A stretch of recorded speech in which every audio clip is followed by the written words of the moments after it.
Hello, welcome back to my channel project mathematics. Project mathematics চ্যানেলে তোমাদের সকলকে স্বাগত জানাই।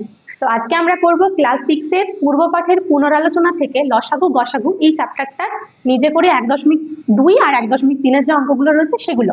তার সাথে চ্যাপ্টারটা শুরু করার আগে আমাদের কিছু জিনিস জানতে হবে। যেমন দেখো, লসাগু মানে হচ্ছে লঘিষ্ঠ সাধারণ গুণিতক। তাহলে গুণিতক কি প্রথমে আমাদের জানতে হবে, বা গসাগু মানে হচ্ছে গরিষ্ঠ সাধারণ গুণনীয়ক। তাহলে গুণনীয়ক কি সেটাও জানতে হবে, তাই তো?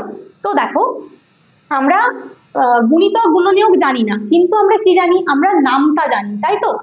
যেমন ধরো, 2 এর নামতাটা কেমন হয়? 2 একে 2, 2 2 4, 2 3 হচ্ছে 6, 2 4 8, 2 5 10, 2 6 12, 2 7 হচ্ছে 14, 2 8 16, 2 9 18 আর 2 10 হচ্ছে 20, তাই তো?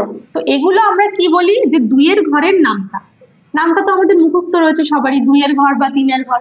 তো এই যে নামতাটা আমরা জানি, এই নামতাটাকে আরেকটা নাম তোমরা বলতে পারো গুণিতক। দেখো, নামতা এই জন্যই বলছি যে তোমরা তো গুণিতক কথাটা শোনোনি, কিন্তু নামতা শুনেছো। তো যদি নামতা বুঝতে পারো যে এগুলোকে নামতা বলা হয়, নামতা যখন করি আমরা তখন এই 2 এর ঘরের পরপর করে করে যাই, সেরকম গুণিতক মানেও কিন্তু তাই। যখন আমরা বলবো যে তোমাকে যদি বলা হয় 2 এর গুণিতক গুলো লেখো, তখন কি করবে? 2 এর গুণিতক মানে হচ্ছে যে 2 এর ঘরের নামতার যে সমস্ত সংখ্যাগুলো পর পর এরকম চলতে থাকবে, 20তে শেষ হবে এমন নয়, তারপরে কিন্তু 22 24 এরকম করে চলতেই থাকবে, তাই তো? আমরা শুধুমাত্র 10 পর্যন্ত মুখস্থ করেছি, কিন্তু তারপরেও তো আরো রয়েছে। 2 11তে গুণ করলে হয়, 2 12তে হয়। তো এই যে পুরো গুণ করে যেগুলো পাচ্ছি, সেগুলোকে আমরা বলি গুণিতক বা নামতা, ঠিক আছে? তাহলে গুণিতক বুঝতে পারলে। বা ধরো 3 এর গুণিতক কি কি হবে?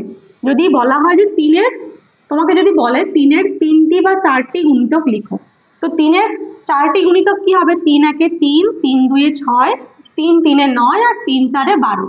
এইটা হচ্ছে 3-এর 4টি গুণিতক, ঠিক আছে? তাহলে গুণিতক বুঝতে পারলে। গুণিতক মানে হচ্ছে আমরা যে সংখ্যার গুণিতক বার করব, সেই সংখ্যাকে অন্য কোনো সংখ্যা দিয়ে গুণ করে যে সমস্ত সংখ্যাগুলো পাওয়া যায়। 2কে আমরা 1 দিয়ে গুণ করছি, 2 দিয়ে গুণ করছি, 3 দিয়ে গুণ করছি, তো গুণ করার পরে যে সংখ্যাগুলো পেলাম সেগুলো হচ্ছে গুণিতক, ঠিক আছে? তাহলে গুণিতকের সংজ্ঞাটা আমরা প্রথমে লিখে নিই। আর এই যে আমি যেগুলো বলছি সেগুলো তোমরা চেষ্টা করবে যে খাতায় একটা নোট বানিয়ে নেওয়ার, ঠিক আছে? এই যে গুণিতকের সংজ্ঞা লিখবো, সেটা তোমরা খাতায় একটু লিখে রাখবে, তাহলে কি যখন রিভিশন করবে তখন ভিডিও না দেখে তোমরা খাতা দেখেও কিন্তু করতে পারো চাইলে। দেখো, তাহলে গুণিতক কি লিখেছি? কোনো সংখ্যাকে যে কোনো পূর্ণ সংখ্যা দিয়ে গুণ করলে যে সংখ্যাগুলো পাওয়া যায় তাকে ওই সংখ্যার গুণিতক বলে। সেটাই তো হলো, তাই তো? যেমন ধরো 3কে আমি গুণ করলাম 2 দিয়ে, 6 পেলাম, তার মানে হচ্ছে 3-এর গুণিতক হচ্ছে 6। বা 3কে গুণ করলাম 3 দিয়ে, তখন পাচ্ছি 9, তার মানে 3-এর গুণিতক হচ্ছে 9। তো যে কোনো সংখ্যার গুণিতকটা খুব সোজা। গুণিতক মানে হচ্ছে ওই সংখ্যাটাকে তুমি পরপর 1 2 3 4 5 6 দিয়ে গুণ করে করে যাবে, এরকম যত ইচ্ছে গুণ করতে পারো, ঠিক আছে? এমন নয় নির্দিষ্ট, ওটা অসংখ্য সংখ্যা অবধি তুমি গুণ করতে পারো, তখন যে সংখ্যাগুলো পাচ্ছ সেগুলো হচ্ছে ওই সংখ্যার গুণিতক, ঠিক আছে? তাহলে 3-এর গুণিতক হচ্ছে 6 9, তারপর 12 15 এরকম হয়ে যাবে। আবার উল্টো দিকে ধরো, এই যে আমি বলছি যে 3-এর গুণিতক কি কি হলো বলতো?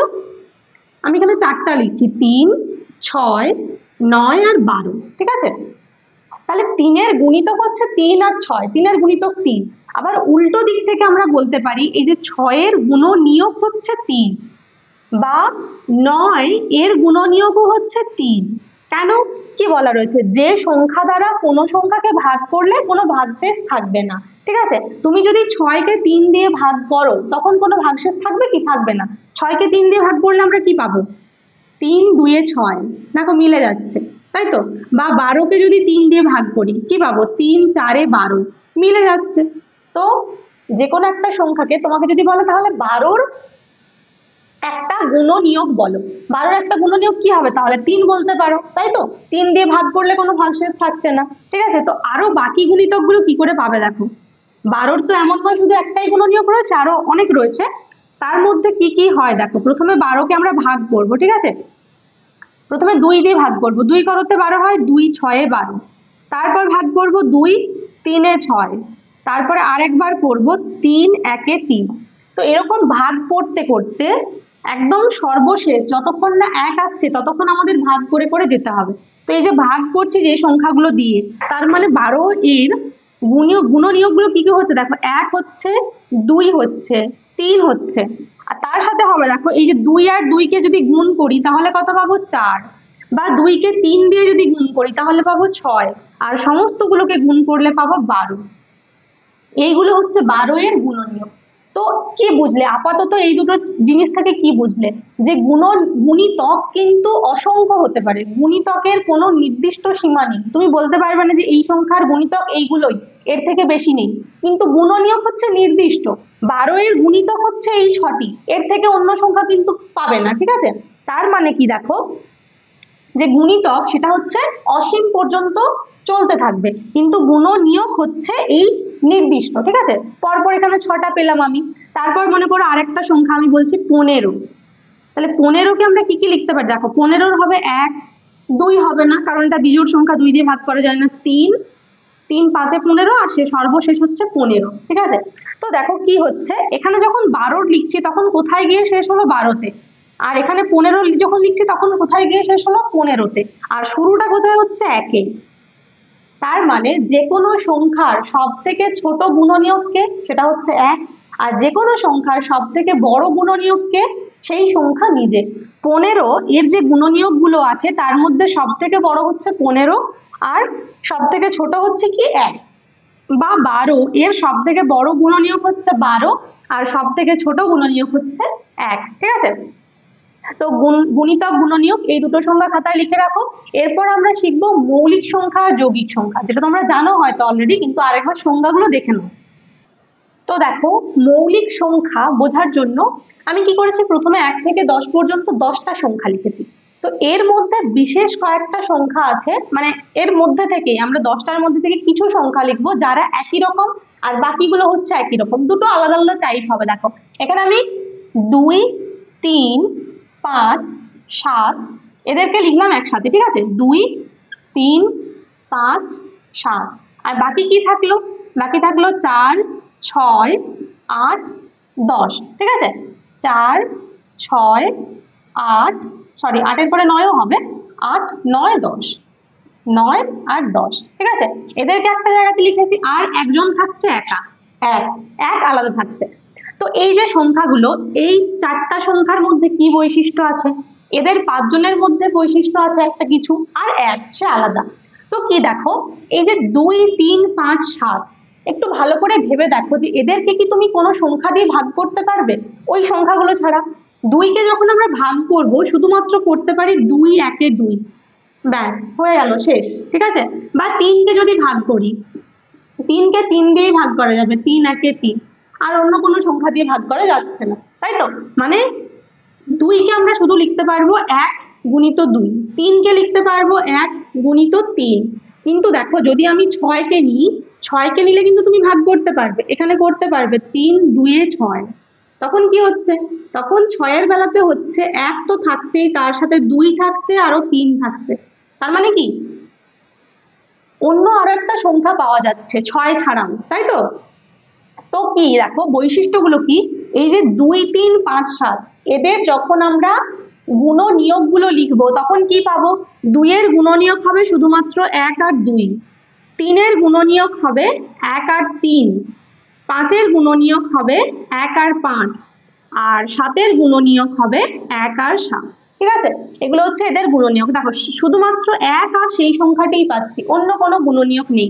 কিন্তু 4-এর দেখো অনেক গুণনীয়ক পাবে, 4-এর গুণনীয়ক হবে 1 হবে, 4কে 1 দিয়ে ভাগ করা যায়, 4কে 2 দিয়ে ভাগ করা যায়, 4কে আবার 4 দিয়ে ভাগ করা যায়, তাই তো 1 2 4 হলো। এবার 6কে কি কি দিয়ে ভাগ করা যায়, 6কে 1 দিয়ে ভাগ করতে পারবো, পরপর ভেবে ভেবে যাও 1 থেকে শুরু করে সমস্ত। 2 দিয়ে ভাগ করা যাবে, 3 দিয়ে ভাগ করা যাবে, 4 দিয়ে যাবে না, 5 দিয়েও যাবে না, 6 দিয়ে যাবে, ঠিক আছে। তারপরে ধরো 8, 8কে 1 দিয়ে যাবে, 2 দিয়ে যাবে, 4 দিয়ে যাবে, তারপরে 8 দিয়ে যাবে। 9কেও এরকম হবে 1 দিয়ে, 3 দিয়ে, আর 9 দিয়ে। 10কে আবার হবে 1 2 5 10। তো এদের কি হচ্ছে, এই 4, 6, 9, 10 এদেরকে আমরা অনেক সংখ্যা দিয়ে ভাগ করতে পারছি, কিন্তু 2, 3, 5, 7 কে শুধুমাত্র ওই সংখ্যাগুলো দিয়ে বা 1 দিয়ে ভাগ করতে পারছি। তার মানে কি, যে সমস্ত সংখ্যাকে শুধুমাত্র 1 এবং সেই সংখ্যা দিয়ে ভাগ করা যায়, বাকি অন্য কোনো সংখ্যা দিয়ে ভাগ করা যায় না, সেগুলো হচ্ছে মৌলিক সংখ্যা। আর মৌলিক সংখ্যা ছাড়া যেগুলো রয়েছে, মানে যে সমস্ত সংখ্যাগুলো 1 আর সেই সংখ্যা দ্বারা আরো অন্য সংখ্যা দ্বারাও তাদেরকে ভাগ করা যায়, সেগুলো হবে যৌগিক সংখ্যা। ঠিক আছে, তাহলে সংজ্ঞাতে আমরা কি লিখবো, মৌলিক সংখ্যার সংজ্ঞা লিখে নি। দেখো, মৌলিক সংখ্যাতে আমরা লিখব যে সমস্ত সংখ্যা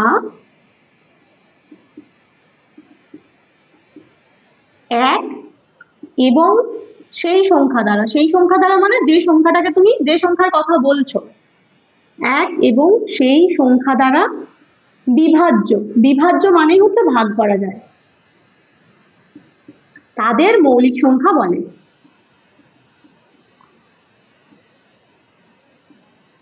তাহলে এরা যদি মৌলিক হয়, মৌলিকগুলোকে 1 আর সেই সংখ্যা দ্বারা ভাগ করা যাচ্ছে, তাহলে আরো যদি অন্য কোনো সংখ্যা দিয়ে ভাগ করা যায়, সেগুলো কি সংখ্যা হয়ে যাবে, যৌগিক সংখ্যা। তাহলে যৌগিক সংখ্যা কি হবে, যে সমস্ত সংখ্যা 1 এবং সেই সংখ্যা ছাড়াও অন্য সংখ্যা দ্বারা বিভাজ্য, তাদেরকে বলা হয় যৌগিক সংখ্যা। ঠিক আছে, তাহলে এইগুলো হচ্ছে আমাদের 1 থেকে 10 পর্যন্ত 4টা মৌলিক সংখ্যা, আর 1 থেকে 10 পর্যন্ত যৌগিক সংখ্যা আছে 5টা। এগুলো হচ্ছে যৌগিক সংখ্যা। এরকম প্রশ্ন আসে যে 1 থেকে 10 পর্যন্ত মৌলিক সংখ্যাগুলি আর যৌগিক সংখ্যাগুলি লেখো। তখন মৌলিক সংখ্যা কি কি লিখবে, 2, 3, 5, 7, আর যৌগিক সংখ্যা লিখবে 4, 6, 8, 9, 10। তাহলে একটা কি, একটা মৌলিক সংখ্যা না যৌগিক সংখ্যা? তো এটা হচ্ছে, 1 হচ্ছে একটা আলাদা সংখ্যা, একটা না মৌলিক না যৌগিক। 1কে আমরা মৌলিক কি করে বলবো, 1-এর উৎপাদক কি দুটো পাচ্ছ, 1কে শুধুমাত্র 1 দিয়ে ভাগ করা যায়, 1 ও সেই সংখ্যা দ্বারা, মানে দুটো কিন্তু পেতে হবে মিনিমাম, তাহলে মৌলিক সংখ্যা। তাহলে 1 না মৌলিক না যৌগিক। ঠিক আছে, 1 হচ্ছে আলাদা সংখ্যা একটা। আর যৌগিক সংখ্যা তো এগুলো হলো, তাহলে 1 থেকে 10 পর্যন্ত যৌগিক সংখ্যা পেলাম 5টা। ঠিক আছে, এবার মনে করো তোমাকে প্রশ্ন করলো যে 1 থেকে 10 পর্যন্ত যে সংখ্যাগুলো রয়েছে তার মধ্যে সব থেকে ছোট মৌলিক সংখ্যা কোনটা। তো সব থেকে ছোট মৌলিক সংখ্যা কোনটা হবে, এটা হবে 2। ঠিক আছে, এরকম প্রশ্ন কিন্তু আসবে মাঝে মধ্যে, শর্ট কোশ্চেন এরকম আসতে পারে। তারপরে বললো 1 থেকে 10 পর্যন্ত সব থেকে ছোট যৌগিক সংখ্যা কোনটা, তখন কি হবে, 4। 1 থেকে 10 পর্যন্ত সব থেকে ছোট যৌগিক সংখ্যা হচ্ছে 4। ঠিক আছে, দেখো এবার একটু 6 নাম্বার পাতাটা দেখো, ওর প্রথমে যে ফাঁকা ঘরগুলো আছে সেগুলো একটু বলে দিই। প্রথমে কি রয়েছে দেখো, বলছে অন্য সংখ্যা 12 নিলাম, 12 কোন কোন সংখ্যার গুণিতক খুঁজি ও যেখানে 12 পাচ্ছি লাল গোল দিই। সেটা আগের পাতায় রয়েছে, কিন্তু 12 কোন সংখ্যার গুণিতকের জন্য আমাদের কি করতে হবে, দেখতে হবে যে 12কে কোন কোন সংখ্যা দিয়ে ভাগ করা যায়। ঠিক আছে, তো এখানে দেখো 6টা ড্যাশ রয়েছে, সেখানে কি বসবে, 12 হলো 1, 2, 3, 4, 6 ও 12 এর গুণিতক, তাই 12 এর গুণনীয়ক বা উৎপাদক হচ্ছে কি ওইগুলোই, 1, 2, 3, 4, 6, 12। আমরা পাই 12 সমান 1 × 2 × 2 × 3। 12 এর মৌলিক উৎপাদক গুলো হচ্ছে তাহলে কি কি, দেখো 12কে আমরা লিখতে পারছি 1 × 2 × 2 × 3। দেখো এবার এখানে একটা নতুন জিনিস বলছে যে 12 এর মৌলিক উৎপাদক কোনগুলো। 12 এর উৎপাদক হচ্ছে এই দুটো, এগুলো তো পাচ্ছি। 12 এর উৎপাদক হচ্ছে 1, 2, 3, 4, 6 আর 12। তো এবার যদি বলে এগুলো হচ্ছে 12 সমস্ত উৎপাদক। ঠিক আছে, মোট 6টা উৎপাদক আমরা পেয়েছি 12, কিন্তু তার মধ্যে মৌলিক কোনগুলো, যে সংখ্যাগুলো মৌলিক সংখ্যা সেগুলো হবে মৌলিক উৎপাদক। তো মৌলিক উৎপাদক কি কি রয়েছে, এখানে দেখো 2 আর 3 রয়েছে। তাহলে 12 এর মৌলিক উৎপাদক কি কি, 2 আর 3। তোমরা কোনো সংখ্যার যখন উৎপাদক নির্ণয় করবে তখন যে সমস্ত উৎপাদকগুলো পাবে তার মধ্যে যেগুলো মৌলিক সংখ্যা সেগুলোই হবে মৌলিক উৎপাদক। ঠিক আছে, আচ্ছা দেখো এরপরে বলছে 2 কোন কোন সংখ্যার গুণিতক খুঁজি। তো 2 কোন কোন সংখ্যার গুণিতক, 2কে আমরা শুধুমাত্র 1 গুণিত 2 লিখতে পারবো, আর কিছু লিখতে পারবো কি, পারবো না। তার মানে হচ্ছে 2, 1 ও 2 এর গুণিতক। তাহলে 2 এর গুণনীয়ক বা উৎপাদক হচ্ছে 1 ও 2। 2 এর উৎপাদক সংখ্যা 2টি, তাই 2 একটি কি সংখ্যা, মৌলিক সংখ্যা। উৎপাদক সংখ্যা 2টি হলে সেটা হচ্ছে মৌলিক সংখ্যা। ঠিক আছে, তারপরে দেখো নিচে একটা খুব গুরুত্বপূর্ণ জিনিস লেখা রয়েছে, এটা কিন্তু মাথায় রাখবে। কিন্তু 1 এর গুণনীয়ক বা উৎপাদক 1, তাহলে 1 এর উৎপাদক সংখ্যা কি, একটি, তাই তো। তার মানে 1 মৌলিক সংখ্যাও নয় আবার যৌগিক সংখ্যাও নয়। আচ্ছা এবার দেখো এবার রয়েছে ছয়ের। ছয় হলো কোন কোন সংখ্যার গুণিতক? ছয়কে আমরা কি লিখতে পারবো? ছয়কে লিখতে পারবো 1 গুণিত 2 গুণিত 3। দেখো 1 2 2 3 6 হয়ে গেল। আবার তাহলে ছয়ের মৌলিক মানে উৎপাদক কি কি? 1 2 3 আর 6, চারটা রয়েছে। তার মধ্যে মৌলিক কোনগুলো? মৌলিক হচ্ছে 2 আর 3, এটা এখানে লিখতে হবে। ঠিক আছে, এরপর দেখো নিজে করি 1.2 এ কি রয়েছে। দেখো এরপরে বলছে নিজে করি 1.2 তে কি রয়েছে। ছক থেকে আমাদের 20টি যৌগিক সংখ্যা, 5টি মৌলিক সংখ্যা, 15টি জোড় সংখ্যা লিখতে হবে। তো এখানে কি 1 থেকে 100 পর্যন্ত যতগুলো সংখ্যা রয়েছে তার মধ্যে থেকে কিন্তু আমরা লিখতে পারি। তো 20টি যৌগিক সংখ্যা কি কি হতে পারে? যৌগিক সংখ্যা মানে কি? যৌগিক সংখ্যা হচ্ছে যে সংখ্যাগুলোর এক এবং সেই সংখ্যা ছাড়া অন্য অনেক উৎপাদক থাকবে বা ভাগ করা যাবে অন্য সংখ্যা দিয়ে। তো কি হতে পারে? দেখো সব থেকে ছোট প্রথমে হচ্ছে 4, তারপরে আমরা কি 4কে 2 বাড়িয়ে বাড়িয়ে যাবো। দেখো সমস্তগুলো যৌগিক হবে। 6 8 10 12, দেখো 2 যোগ করে করে যাচ্ছি।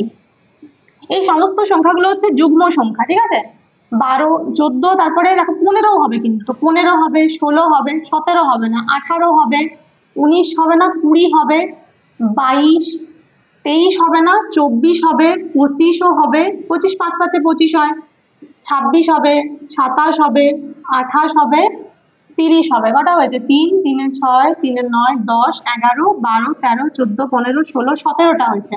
আরো লিখে দিই 32 33 34 35। ঠিক আছে, দেখো এই যে সংখ্যাগুলো লিখলাম এরা সমস্ত হচ্ছে যৌগিক সংখ্যা, কোনো মৌলিক সংখ্যা এখানে নেই। মৌলিক সংখ্যা ছাড়া বাকি সমস্ত সংখ্যাই হচ্ছে যৌগিক সংখ্যা। ঠিক আছে, এবার 5টি মৌলিক সংখ্যা বলেছে। দেখো আমি 5টা থেকে বেশি লিখে দিচ্ছি, 1 থেকে 20 পর্যন্ত গুলো লিখে দিচ্ছি এখানে। দেখো 2 রয়েছে, 3 রয়েছে, 5 রয়েছে, 7 8 হবে না, কারণ 8 দেখো এখানে রয়েছে। 9ও হবে না, 9 হয় 3 3 এ 9, অন্য সংখ্যা দিয়ে হচ্ছে।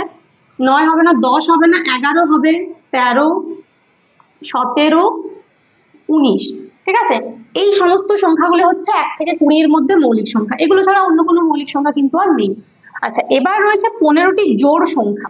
দেখো জোড় সংখ্যা হচ্ছে কি? জোড় বা যুগ্ম।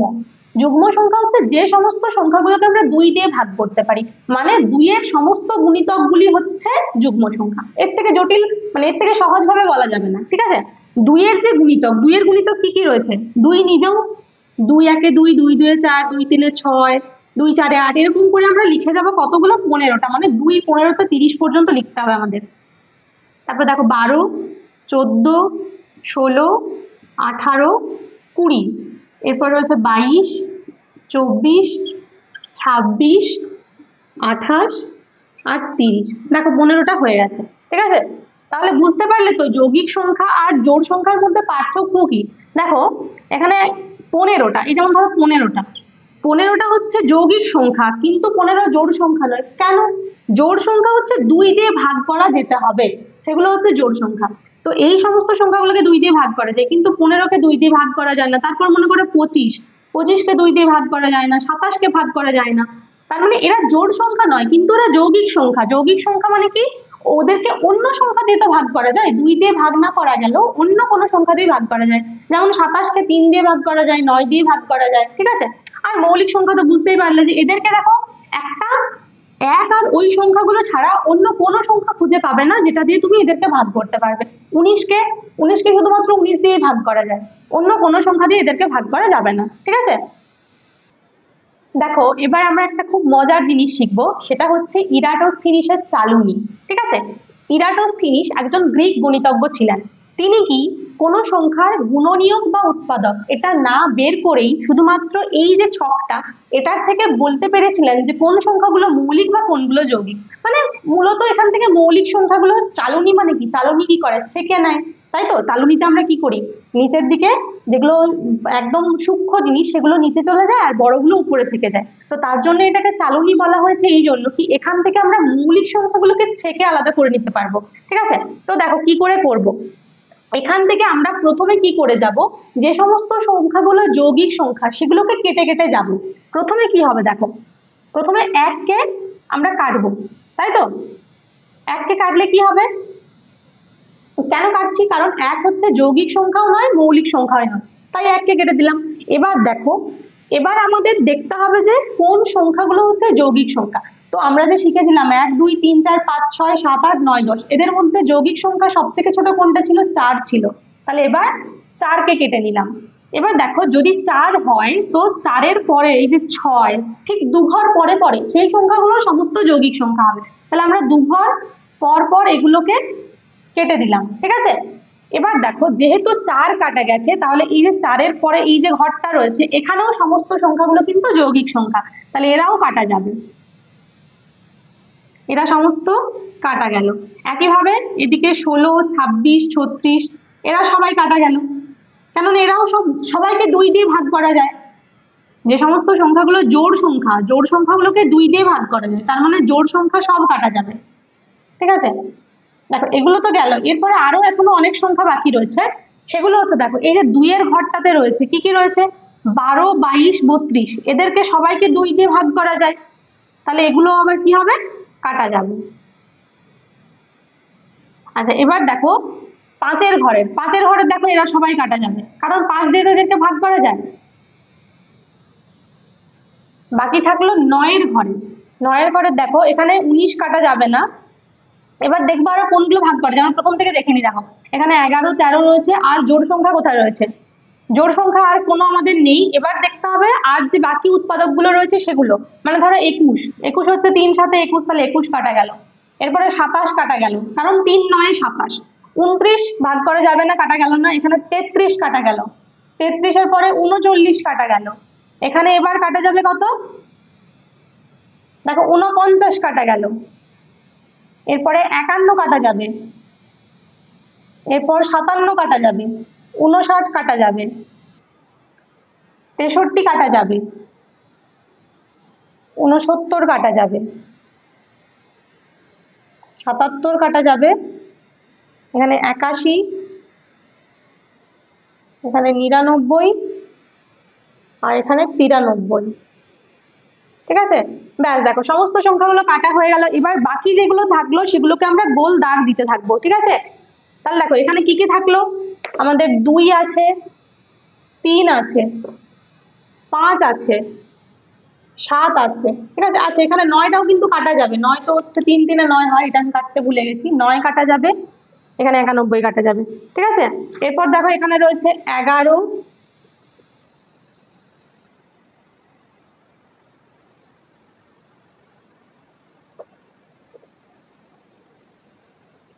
দেখো তাহলে আমরা এখান থেকে কি কি সংখ্যা পেয়ে গেলাম?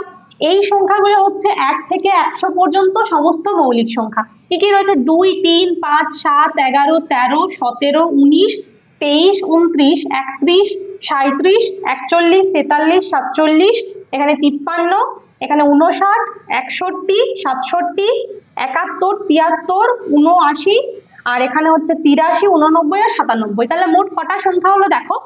এখান থেকে আমাদের 1 থেকে 100 পর্যন্ত সংখ্যা কাটা হয়েছে 4টা, 4 8টা, 9 10 11 12 13 14 15 16 17 18 19 20 21 22 23 24 25, ঠিক আছে। তাহলে মোট আমাদের 25টি সংখ্যা হয়েছে।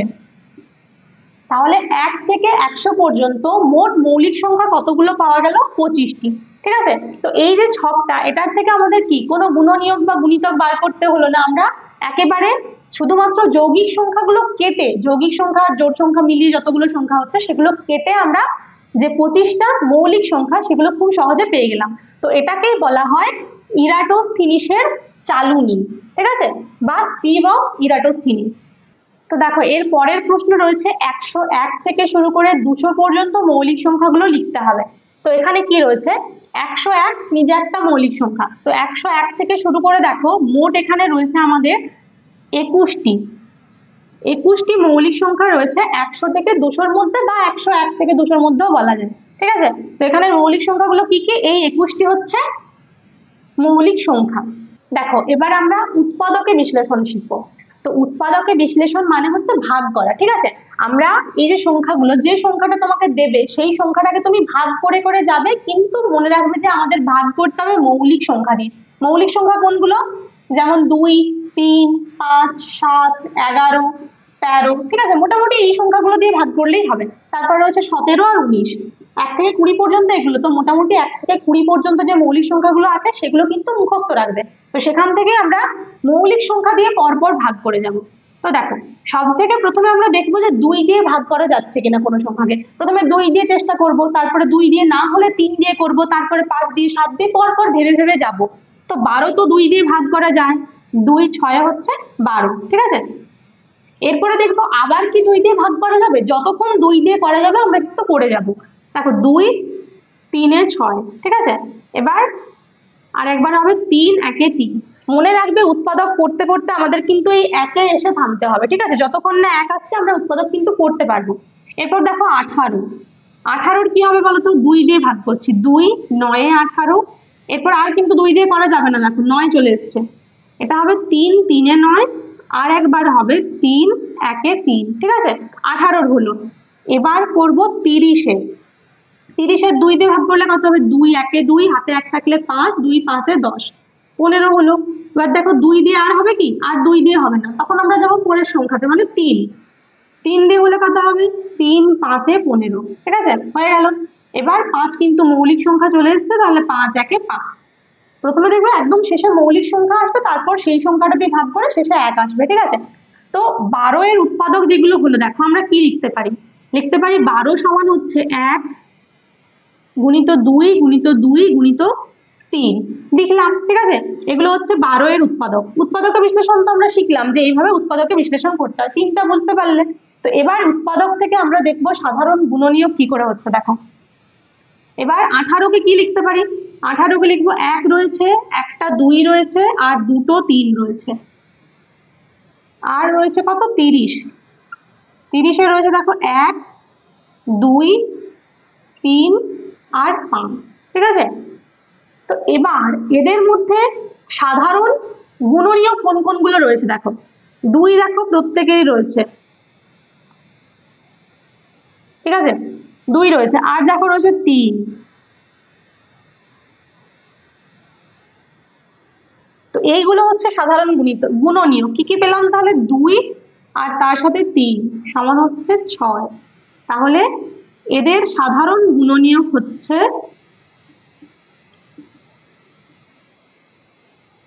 6, ঠিক আছে। এটা তো 6 হলো, এখানে 6 একটাই পাওয়া যাচ্ছে, অনেক সময় কি অন্য সংখ্যাও পাওয়া যেতে পারে, যেমন মনে করো ধরো 12 আর 24 যদি বলি, ঠিক আছে, এটা হচ্ছে 12 আর 24। তো 12 কে আমরা ভাঙতে পারবো, 12 তো আমাদের ভাঙা রয়েছে, 1 2 2 আর 3। আবার 24 এর রয়েছে, দেখো 24 এর হচ্ছে 1 2 2 আর 3। এর কি পাবো, দেখো এর পাবো কি, এখানে 2 পেলাম, এখানে 2 পেলাম, আর এখানে 3 পাচ্ছি, ঠিক আছে। তাহলে পাচ্ছি 2 2 আর 3। তো এখানে 2 দিয়ে কি পাচ্ছি, তার মানে এদের বলতে পারি আমরা 2ও হচ্ছে সাধারণ গুণনীয়ক, তারপরে 2 2 এ 4ও হচ্ছে সাধারণ গুণনীয়ক, 2 3 এ 6ও সাধারণ গুণনীয়ক, আর পুরো 12 হচ্ছে সাধারণ গুণনীয়ক, ঠিক আছে। এই সমস্ত গুলো হচ্ছে 12 আর 24 এর সাধারণ গুণনীয়ক। এখানে হতো অবশ্যই, এখানে 1 2 3 আর 6 হতো সাধারণ গুণনীয়ক। সাধারণ গুণনীয়ক শুধু 6 নয়, সেটা হতো 1 2 3 আর 6। এদের হলো কি 2 4 6 12 বা সাথে 1। তো এগুলো হচ্ছে, এভাবে আমরা কি করব, উৎপাদকে বিশ্লেষণ করব, আর সেখান থেকে সাধারণ গুণনীয়ক এইভাবে বার করব। এবার দেখো এই যে উৎপাদকগুলো রয়েছে তার মধ্যে মৌলিক উৎপাদক কি কি রয়েছে, মৌলিক উৎপাদক রয়েছে 2 আর 3, এদেরও রয়েছে 2 আর 3, আর এদেরও রয়েছে 2 আর 3, ঠিক আছে। তো এটা হচ্ছে মৌলিক উৎপাদক। দেখো এবার আমরা যাব গসাগুর ধারণাতে। এই যে কথাটা রয়েছে গসাগু, গসাগু মানে হচ্ছে গরিষ্ঠ সাধারণ গুণনীয়ক, ঠিক আছে। এটা হচ্ছে গসাগুর পুরো নাম। এই প্রত্যেকটা শব্দের প্রথম যে অক্ষরগুলো সেগুলোকে নিয়ে গসাগু কথাটা তৈরি হয়েছে, গসাগু, ঠিক আছে। তো এই যে গরিষ্ঠ সাধারণ গুণনীয়ক, সাধারণ গুণনীয়ক তো আমরা শিখলাম, যে সমস্ত গুণনীয়ক গুলো পাচ্ছি সে যেগুলো একটা একটা মিল রয়েছে আর কি, যেমন ধরো 1 এখানে প্রত্যেকটা 2 রয়েছে, 3 রয়েছে, আর 3 2 এ 6 হচ্ছে, ঠিক আছে। তো এগুলো হচ্ছে সাধারণ গুণনীয়ক। বা ওখানে পেয়েছি 1 2 4 6 12, ওগুলো হচ্ছে সাধারণ গুণনীয়ক। কিন্তু এখানে কথাটা হচ্ছে গরিষ্ঠ সাধারণ গুণনীয়ক। মানে এই যে এতগুলো সংখ্যা রয়েছে তার মধ্যে একটা বিশেষ সংখ্যাকে আমরা গসাগু বলি, সেটা হচ্ছে কত দেখো এই 6টা। এদের ক্ষেত্রে, এদের তিনজনের ক্ষেত্রে হচ্ছে 6টা, আর 12 আর 24-এর ক্ষেত্রে হচ্ছে 12টা। তাহলে এদের বৈশিষ্ট্যটা কি হলো, যে এরা হচ্ছে যতগুলো সাধারণ গুণনীয়ক রয়েছে তার মধ্যে সবচেয়ে বড়। ঠিক আছে, তো এদের এই যে 1 2 3 আর 6 রয়েছে তার মধ্যে সব থেকে বড় কে 6, এখানে যে 1 2 4 6 12 রয়েছে তার মধ্যে সব থেকে বড় কে 12। তাহলে গরিষ্ঠ সাধারণ গুণনীয়ক কথাটার অর্থ হচ্ছে যতগুলো গুণনীয়ক আমরা পাবো তার মধ্যে হচ্ছে সব থেকে বড়টা। ঠিক আছে, তো এই দুটো উদাহরণ তো হলো, আর একটা উদাহরণ দিয়ে দেখো ভালো করে আমরা গসাগুটা কি সেটা বুঝে নিই। তো দেখো উদাহরণ এখানে নিলাম 24 আর 42। ঠিক আছে, প্রথমে আমরা এদেরকে উৎপাদকে বিশ্লেষণ করে নিই। দেখো 24 হচ্ছে যৌগিক সংখ্যা, তো যৌগিক সংখ্যাকে আমরা সব থেকে প্রথমে দেখবো যৌগিক সংখ্যা হলে সেটা 2 দিয়ে ভাগ করা যাবে কিনা। তো এটা যৌগিক তার সাথে যুগ্ম, তাহলে 2 দিয়ে ভাগ করা যাবে। 2 1 2, 2 2 4, আবার 2 দিয়ে ভাগ করলে হচ্ছে 2 6 12, আর একবার 2 দিয়ে ভাগ করলে হচ্ছে 2 3 6। তাহলে 24 সমান কি কি লিখতে পারবো, দেখো 1 গুণিত 2 গুণিত 2 গুণিত 2, 3 বার রয়েছে আর একবার 3 রয়েছে। এবার 42কে ভেঙে নি, দেখো 2 21 42, আর কিন্তু 2 দিয়ে ভাগ করা যাবে না। 3 7 21, আর 7 1 হচ্ছে 1, এখানে একবার 3টা লিখিনি, 3 1 হচ্ছে 3। ঠিক আছে, তাহলে দেখো 42কে আমরা কি লিখতে পারি, 42কে লিখবো 1 গুণ 2 গুণ 3 গুণ 7। ঠিক আছে, তো 42 আর 24। এবার দেখবো যে এদের মধ্যে তোমার সব থেকে বড় যে গুণনীয়ক সেটা কত। তো দেখো এখানে প্রথমে কি হচ্ছে, 1 গুলো একই রয়েছে, 2 একই রয়েছে, আর রয়েছে 3। ঠিক আছে, তাহলে আমরা কি লিখতে পারবো, 1 গুণিত 2 গুণিত 3 সমান হচ্ছে 6। এই যে সংখ্যাগুলো পেলাম এই প্রত্যেকটা দুটোর জন্য একটা করে লিখে, বা যদি 3টে সংখ্যা হয় তখন 3টের জন্য একটা করে লিখে আমরা যেটা পাই সেটা হচ্ছে আমাদের গসাগু। তাহলে এখানে গসাগু সমান হচ্ছে কত, গসাগু সমান হচ্ছে 6। ঠিক আছে, তো এই যে গসাগু নির্ণয় করছি এভাবে, এটা হচ্ছে মৌলিক উৎপাদকে বিশ্লেষণ করে। এটা আরো একটা পদ্ধতি রয়েছে যেটা হচ্ছে সংক্ষিপ্ত পদ্ধতি, যেটা আমরা পরবর্তীতে করব। সব থেকে সহজ পদ্ধতি হচ্ছে সংক্ষিপ্ত পদ্ধতি, সেটাতে কি হয় একসাথেই হয়ে যায়। 24 আর 42 এরকম একসঙ্গে লিখবে। ঠিক আছে, তারপরে কি করব, আমরা প্রথমে দেখবো যে ওই দুটো সংখ্যাকে কোন মৌলিক সংখ্যা দিয়ে ভাগ করা যাচ্ছে। প্রথমে দেখবো 2 দিয়ে ভাগ করা যাচ্ছে কিনা। দেখো এটাও হচ্ছে যুগ্ম সংখ্যা, এটাও যুগ্ম সংখ্যা বা জোড় সংখ্যা, তাহলে 2 দিয়ে ভাগ করা যায়। 2 1 2, 2 2 4, এটা হচ্ছে 2 21। এরপর দেখবে অন্য এরপর কোন সংখ্যা দিয়ে ভাগ করা যাচ্ছে, কিন্তু মনে রাখবে দুটো সংখ্যাকে কিন্তু ভাগ করা যেতে হবে। ঠিক আছে, তাহলে এরপর 2 দিয়ে যাবে না, কিন্তু 3 দিয়ে যাবে। দেখো 3 4 12, 3 7 21। ঠিক আছে, ব্যাস হয়ে গেল, আর কোনো সংখ্যা দিয়ে ভাগ করা যাবে না। তাহলে এই যে ওপরে যে দুটো পেলাম, এই ওপরের দুটোকে আমরা একসাথে গুণ করে যত পাবো 2 × 3 সমান 6, এটাই হচ্ছে গসাগু। তাহলে কি হলো, দেখো এটার থেকে ওই পদ্ধতিটা সোজা তো একটু, ওটা হচ্ছে সংক্ষিপ্ত পদ্ধতি। আরো একটা পদ্ধতি রয়েছে সেটা হচ্ছে ভাগ পদ্ধতি। সেখানে আমরা কি করব, যে সংখ্যাগুলো দেওয়া থাকে সেগুলোকে ভাগ করে দেখতে হয়। দেখো 24 আর 42 এদের মধ্যে কে বড়, এদের মধ্যে বড় হচ্ছে 42। ঠিক আছে, তাহলে 42কে কি করব, 24 দিয়ে ভাগ করব। 24 1 24 হলো, বিয়োগ করে কত পাচ্ছি, 8 1 18 পেলাম। ঠিক আছে, এবার কি করতে হবে, এই যে 24টা এটাকে আবার 18 দিয়ে ভাগ করতে হবে। এখানে এরকম ভাগ করে করে যেতে হবে যতক্ষণ না মিলে যাচ্ছে। দেখো এখানে 18 1 18 হচ্ছে, এখানটা বিয়োগ করে হচ্ছে 6। এবার 6 দিয়ে আবার ভাগ করতে হবে 18কে, এই যে আগের যে ভাগশেষটা, ভাগশেষগুলোকে ভাগ করে করে যাচ্ছে। দেখো 6 3 18 মিলে গেছে, কিন্তু কোন সংখ্যার জন্য মিললো, 6 দিয়ে ভাগ করার পর মিলেছে। তাহলে এখানে আমরা বলবো কি গসাগু সমান হচ্ছে 6। ঠিক আছে, তাহলে মোট কটা পদ্ধতি হলো, মোট আমাদের হলো 3টে পদ্ধতি। এটা হচ্ছে মৌলিক উৎপাদকে বিশ্লেষণ করার পদ্ধতি, এটা হচ্ছে সংক্ষিপ্ত পদ্ধতি, আর এটা হচ্ছে ভাগ পদ্ধতি। ঠিক আছে, তো তোমাদের এক্সামে বলতে পারে, পরীক্ষাতে বলতে পারে যে ভাগ পদ্ধতিতে গসাগু নির্ণয় করো, তখন কিন্তু এটাই করতে হবে। আর যদি কোনো পদ্ধতি না বলে তখন আমরা এটা করব, সংক্ষিপ্ত পদ্ধতি, যেটা সব থেকে ছোট। ঠিক আছে, তো এই হলো গসাগু।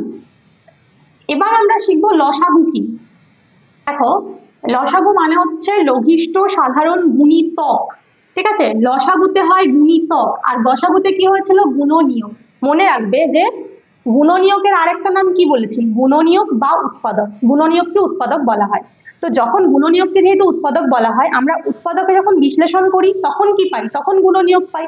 তো সেখান থেকে মনে রাখবে যে গসাগুতে গুণনীয়ক হয় আর লসাগুতে কি হয়? গুণিতক। ঠিক আছে, এবার দেখো দুইয়ের গুণিতক গুলো কি কি আমরা লিখতে পারি। 2 একে 2, 2 2 4, 2 3 6, 2 4 12 হয়, সরি 2 2 4 8 হয়, 2 4 8, 2 6 12, 14 16 18 20। ঠিক আছে, 10 পর্যন্ত লিখলাম। এর সাথে আমরা লিখছি তিনেরও 10 পর্যন্ত লিখবো। 3 3 9, 3 4 12, 3 5 15, 3 6 18, 3 7 21, 3 8 24, 3 9 হচ্ছে 27 আর 3 10 হচ্ছে 30। ঠিক আছে,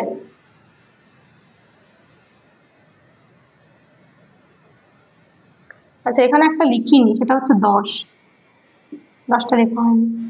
এবার দেখো এই যে 2 আর 3 যে গুণিতক গুলো লিখেছি, এদের মধ্যে কোনগুলো মিলছে? দুজনেরই রয়েছে। দেখো এখানে 6 এরও রয়েছে, এরও রয়েছে 2 আর 3।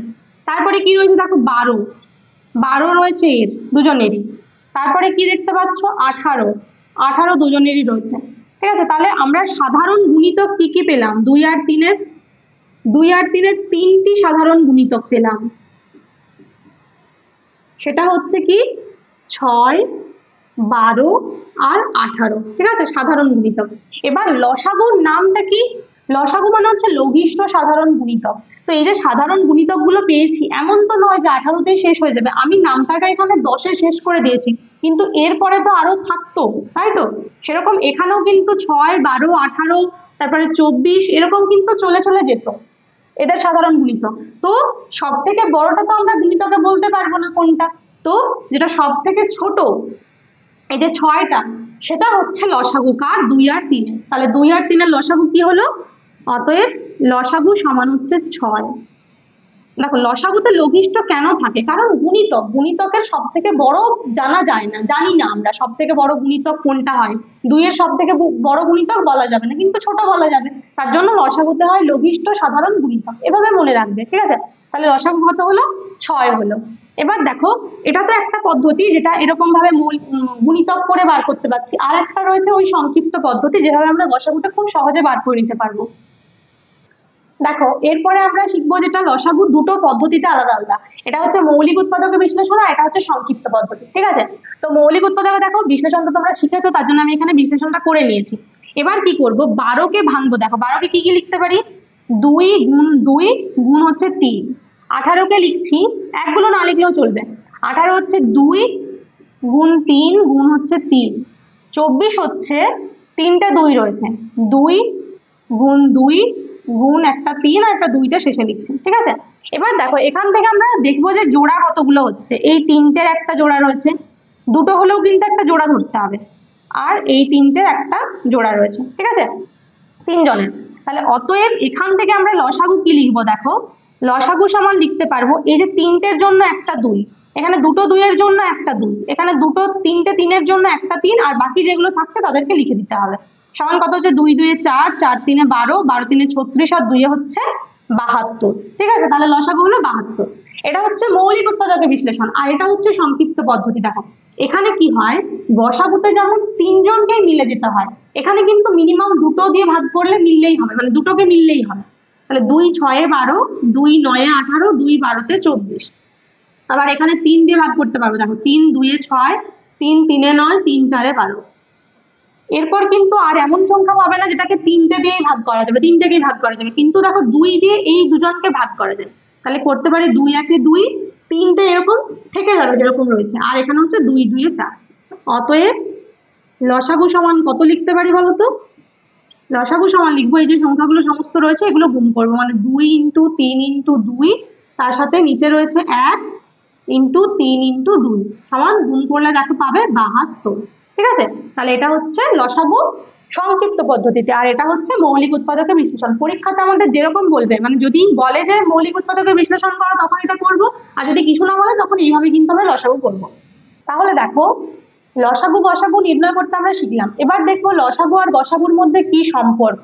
তো তার জন্য আমি একটা উদাহরণ দিয়ে দেখাচ্ছি। দেখো মনে করো দুটো সংখ্যা রয়েছে 6 আর 9, দুটো ছোট সংখ্যা নিচ্ছি। ঠিক আছে, তো এদেরকে প্রথমে কত দিয়ে ভাগ করতে পারবো বলতো? এদের গসাগু নির্ণয় করার জন্য প্রথমে দেখো ভাগ করছি আমি 3 দিয়ে। 3 দিয়ে ভাগ করা যাবে, 3 2 এ 6, 3 3 এ 9। ঠিক আছে, এইটুকুই হলো। তাহলে এখান থেকে গসাগু কত বলতে পারবো? গসাগু মানে হচ্ছে যে সংখ্যা দিয়ে দুজনকেই ভাগ করা যাবে, মানে শুধু 3 দিয়ে করা গেছে, 3 হচ্ছে গসাগু। আর এদের লসাগু কত হবে বলতো? লসাগু হবে সমস্তগুলো গুণ করতে হবে, তার মানে 3 গুণ 2 গুণ 3, তার মানে হচ্ছে 3 3 এ 9 2 18। ঠিক আছে, এবার এখান থেকে যদি আমি বলি যে লসাগু আর গসাগুকে গুণ করো, লসাগু গুণিত গসাগু সমান কত পাবো? সমান দেখো লসাগুর মান হচ্ছে 3 আর গসাগু হচ্ছে 3, লসাগুটা আগে লিখেছি, লসাগু লিখলাম 18 আর গসাগু হচ্ছে 3, সমান কত? 18 3 এ কত? 54। ঠিক আছে, এটা হচ্ছে লসাগু গুণিত গসাগু। এবার ভালো করে খেয়াল করে রাখো সংখ্যা দুটো কি ছিল? সংখ্যা দুটো ছিল 6 আর 9। তাহলে সংখ্যা দুটোর গুণফল কি হবে বলতো? এখান থেকে লিখতে পারবো যে সংখ্যা দুটির গুণফল সমান হবে 6 ইন্টু 9 সমান হচ্ছে কত? 54। মানে কি সম্পর্ক বুঝতে পারলে? লসাগু আর গসাগু যে কোনো দুটো বা তিনটে সংখ্যার যখন আমরা লসাগু নির্ণয় করব, গসাগু নির্ণয় করব, সেই দুটোকে যদি গুণ করি তাহলে কিন্তু সংখ্যা দুটোর গুণফল পাবো বা সংখ্যা তিনটির গুণফল পাবো। তাহলে আমরা এখান থেকে লিখতে পারবো, এটা কিন্তু তোমাদের শূন্যস্থান পূরণে আসতে পারে বা কোনো এমনি প্রশ্নে আসতে পারে, তার সাথে প্রমাণও করতে দেয় যে প্রমাণ করো যে এই সংখ্যা দুটির লসাগু, যেটা করলাম আমি। যদি বলে যে 6 আর 9 এর লসাগু গুণিত গসাগু সমান সংখ্যা দুটির গুণফল, এটা প্রমাণ করে দেখাও, তখন তোমাদের ঠিক এটা করতে হবে। ঠিক আছে, তাহলে এটা সমান কি হচ্ছে? সংখ্যা দুটির গুণফল, এটা হচ্ছে লসাগু গুণিত গসাগুর মান। ঠিক আছে, দেখো এরপরে 11 নম্বর পাতাতে তোমাদের একটা অঙ্ক দেওয়া রয়েছে, 3-এর অঙ্ক। এবার আমার স্কুল থেকে গাদিয়ারায় ভ্রমণের ব্যবস্থা করা হয়েছে, সেখানে পরিবেশের বিভিন্ন তথ্য সংগ্রহ করা হবে। ষষ্ঠ শ্রেণীর 32 জন, সপ্তম শ্রেণীর 36 জন আর অষ্টম শ্রেণীর 28 জন যাবে, কিন্তু ছোট স্কুল বাসের ব্যবস্থা করা হয়েছে। তাহলে প্রতি বাসে সমান সংখ্যায় 3টি শ্রেণীরই ছাত্রছাত্রী যাবে। তো মোট ছাত্রছাত্রী কিরকম রয়েছে দেখো, একটাতে রয়েছে 32 জন, একটাতে রয়েছে 36 জন আর একটাতে 28 জন। এবার কতগুলো বাসের ব্যবস্থা করা হয়েছে, এরকম ধরো এগুলো বাস, একটা একটা বাস। ঠিক আছে, তো এই বাসটাতে কিন্তু প্রত্যেকটাতে সমান সংখ্যক ছাত্রছাত্রী যাবে। তাহলে বলছে সব থেকে বেশি কতগুলি বাসের প্রয়োজন হবে। তো কি লেখা রয়েছে দেখো, সবচেয়ে বেশি। বেশি মানে কি? গরিষ্ঠ না নাকি লঘিষ্ঠ? বেশি মানে হচ্ছে গরিষ্ঠ।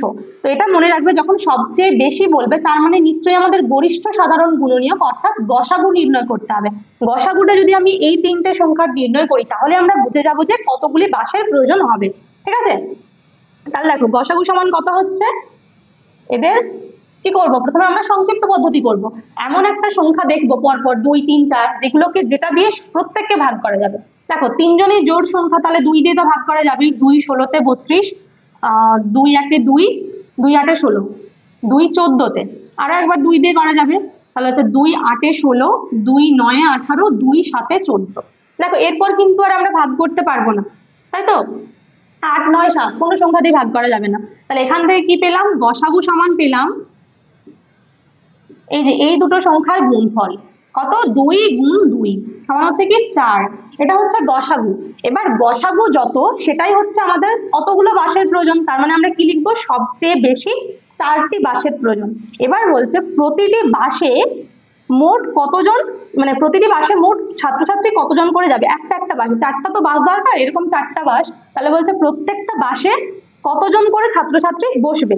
দেখো তাহলে সপ্তম শ্রেণীতে কতজন রয়েছে? 32 জন রয়েছে। তাহলে সপ্তম শ্রেণীর ছাত্রছাত্রী কতজন করে বসবে? আমাদের 4টি বাস দরকার, তো দেখো মোট ছাত্রছাত্রী হচ্ছে কতজন?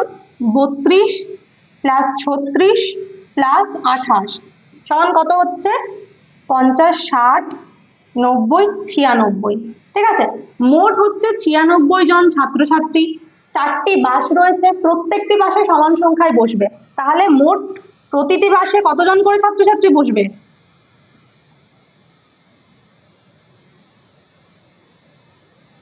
প্রতিটি বাসে ছাত্রছাত্রী বসবে, দেখো আমরা 96কে ভাগ করে নেব 4 দিয়ে, তাহলে কত হচ্ছে? 4 2 8, 16 হলে 4 4 16। ঠিক আছে, তার মানে প্রত্যেকটা বাসে আমাদের ছাত্রছাত্রী বসবে কতজন করে? 24 জন করে। ঠিক আছে, তাহলে এইভাবে আমরা করব। তো মনে রাখবে, যখন সবচেয়ে বেশি বলবে তখন গসাগু, সব থেকে কম বললে লসাগু করতে হয়। ঠিক আছে? তাহলে আজকে দেখো আমরা তো শুধুমাত্র কনসেপ্টই বুঝলাম, পরের দিন আমরা করব এটার কোষে দেখির থেকে যে অঙ্কগুলো রয়েছে। কোষে দেখি 1.2, কোষে দেখি 1.2 থেকে সমস্ত অঙ্কগুলো আমরা পরের দিন করব। তো তোমাদের যদি ভিডিওটা ভালো লেগে থাকে তাহলে কমেন্টে জানাবে, তার সাথে যদি কোনো জায়গাতে বুঝতে অসুবিধা হয়েছে তাহলে সেটাও কমেন্টে জানাবে, সেটা আমি ভালো করে পরের দিন আবার বুঝিয়ে দেওয়ার চেষ্টা করব। আর তার সাথে যদি চ্যানেলটাকে সাবস্ক্রাইব না করো তাহলে অবশ্যই কিন্তু সাবস্ক্রাইব করে রাখো, তাহলে পরের ভিডিওগুলো আসলেই তোমরা একটা নোটিফিকেশন পেয়ে যাবে, সেখান থেকে সবার আগে ভিডিওটা কিন্তু দেখে নিতে পারবে।